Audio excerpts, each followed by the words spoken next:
We've said this before, but when we sat down and created the 24 Hours of Lemons, we had no idea how far people would take this basic idea.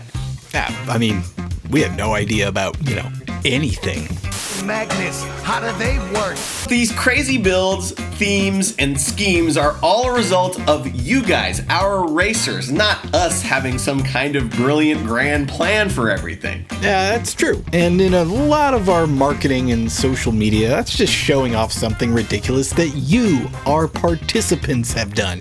You can make the adventure of Lemons whatever it is that you want. And some people take that inspiration and take it to completely ridiculous heights. Zac Caldwell is one of those people. Zac is from Kentucky, and he showed up out of nowhere in the middle of the 2022 season in his 2006 Dodge Caravan, which, as you should know by now, excites us Lemon staffers roughly 6,000% more than your Gulf-themed 944.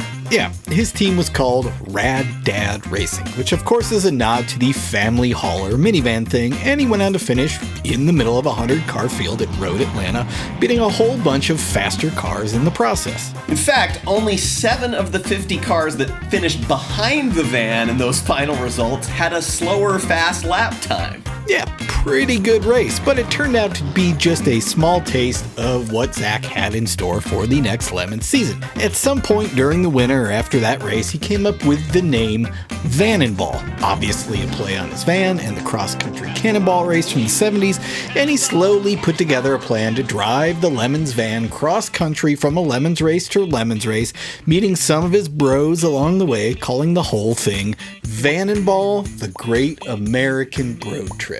It's almost like he came up with a clever name and a really stupid idea and then made it a reality.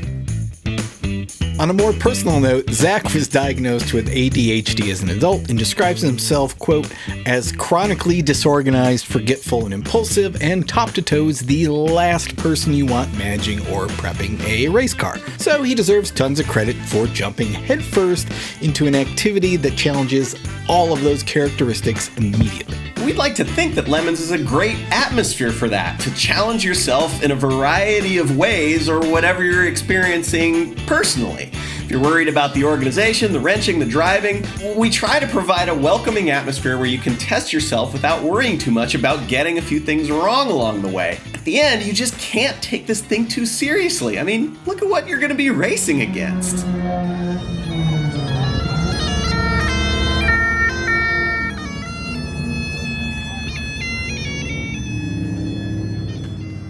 Now, the van itself is a 2006 Dodge Caravan, as we said, and it was bought by Zac's family when it was about a year old.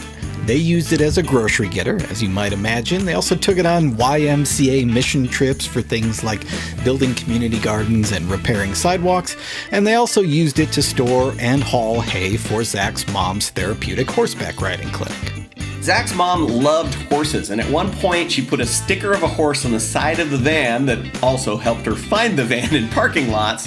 And shortly after she did that, Zac's home state of Kentucky started a new tourism campaign with the slogan Unbridled Spirit, and a logo that looked identical to the sticker Zac's mom had put on the van. So, naturally, the van was nicknamed Unbridled Spirit. Yeah, and there's still a similar sticker on the side of the van today. And I gotta say, Unbridled Spirit, much more impressive race van nickname than, I don't know, Pink Pig? Zac had this idea of road tripping this van from Lemons race to Lemons race, and when we released the 2023 schedule, there were 3 back-to-back race weekends in a row, and he figured, why not do 3 in a row? And as we mentioned, before that, he raced it a couple of times in 2022, and it ran flawlessly, so it was gonna be ready for this marathon of a bunch of races back-to-back. This kind of mechanical success came despite, or maybe because of, the fact the van is completely stock with a 3.8-liter pushrod V6, automatic transmission, and the factory suspension. When asked what kind of wheels the Dodge Caravan is running, Zac said, "We have no comment on an ongoing investigation." In preparation for the 3 races in 3 weekends, the Vannonball, Zac started recruiting people across the country on the Lemons Forum, other online groups, to fill out the driver rosters for each event. Things were really coming together nicely, that is, until a few weeks before the first race at Thunderhill, when he pulled the van out of storage for a quick shakedown run. After about 2 miles, it started overheating, smoking, and finally died on the side of the road, refusing to turn over.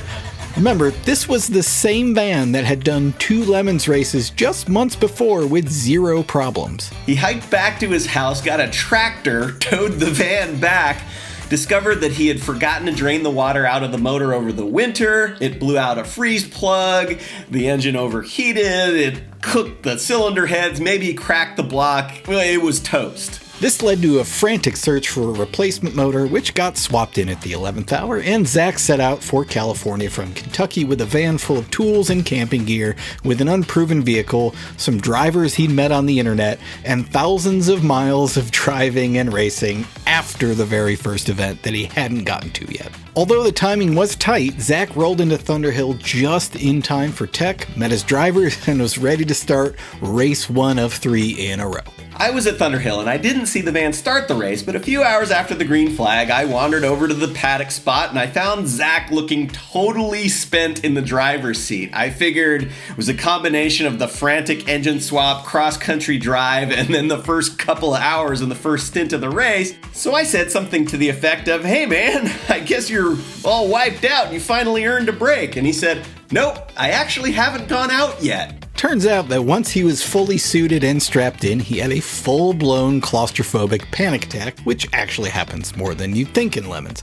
But he said his crew of internet arrive and drives were super helpful and supportive. After some water, assurance from his teammates, and an updated head and neck device that was a little less like a seat collar, Zac was ready to hit the track finally. 2 days of racing later, the Vannonball completed its first race of the 3 in 88th place out of 120 and a special trophy, the long-distance dumb-as minivan idiot award. From Thunderhill, it was on to High Plains in Colorado, where the Dodge Caravan actually led Class C for a stretch until the team broke one of its cardinal rules: don't let Zac touch the car. Zac tried to jack up the car, lost the jack, somehow broke the timing cover, and that took them completely out of contention for a Class C win, but they did win the I Got Screwed award. At this point, the van is now sitting dead in Deer Trail, Colorado, only about 1,800 miles from New Jersey, where the next race was. It's exactly 127 hours before its assigned tech time at New Jersey, so here's a quote from Zac about that very moment. 127 hours is the same period of time that dude from the movie spent with his arm stuck in a rock before he cut it off. Fortunately, Zac went with the option of fixing the van, which he did, arriving in NJMP just in time to get inspected and hit the track. It went on to finish 87th out of 130 percentage-wise. I think that's slightly better than its previous 2 events, maybe. And it got a special award called Livin' in a Van Down by the Racetrack. And that was the end of the Great American Road Trip.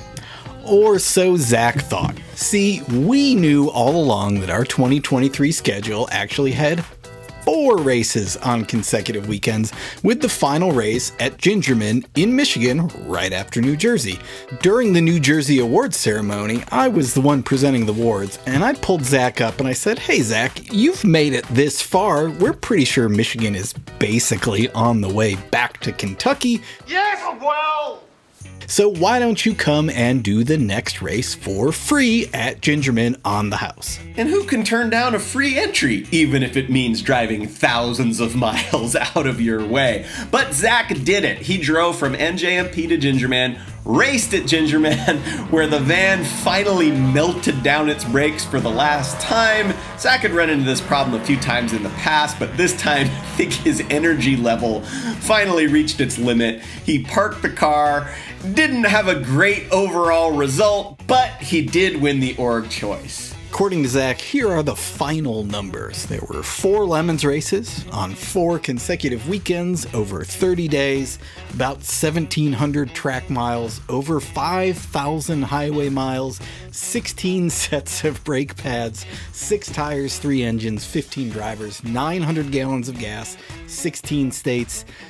absolutely mind-bogglingly stupid adventure, and we know Zac had the time of his life. So even if you're maybe not going to go to the ridiculous levels that Zac did, the Lemons adventure is still what you want it to be. Whether it's a road trip or building a ridiculous car that you already wanted to build, or just setting up an excuse to get together on the weekends with your buddies to build a race car, all of that works in Lemons. And if you want to do 4 races in a row, we like that too. And if you're wondering what kind of vehicle might be a great starting point for your Lemons adventure, we may recommend the Dodge Grand Caravan. I am the very tired race fanboy. Every second you don't subscribe or watch one of these videos, another Vega is sent to the crusher. Won't you help us save Classic?